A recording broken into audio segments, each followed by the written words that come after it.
গুণগুলো আছে।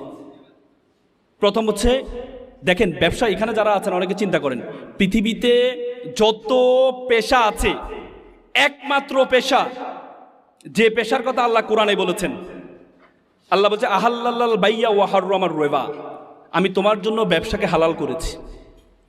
পৃথিবীতে কোনো পেশার কথা কোরআনে উল্লেখ নেই, শুধু ব্যবসার কথা বলা আছে। ব্যবসায়ী হওয়ার জন্য এত হীনমন্যতা ভোগেন কেন? হীনমন্যতা ভোগেন কেন? আপনার সবসময় মনে করেন টাকা লাগবে, ব্যবসার টাকা ছাড়া তো ব্যবসা হয় না। না, যারা বড় বড় ব্যবসায়ী হয়েছে তাদেরকে জিজ্ঞেস করে দেখেন তারা কত টাকা দিয়ে শুরু করেছে, তারা কত টাকা দিয়ে শুরু করেছে জিজ্ঞেস করে দেখেন। পৃথিবীতে সবসময় টাকা লাগে না ভাই। পাঠাও, উবার, তাদের নিজস্ব কোনো গাড়ি আছে? গাড়ি আছে, একটা গাড়ির মালিক তারা, কিন্তু লক্ষ লক্ষ গাড়ি। পৃথিবীর যে দেশে যাবেন উবার আপনার অ্যাক্টিভ। পৃথিবীর কোটি কোটি গাড়ি তারা ডিল করে কিসের মাধ্যমে? শুধুমাত্র একটা সফটওয়্যার কারণে। তার কি টাকা লাগছে? পাঠাও, ইলিয়াস, তারা যে এই করে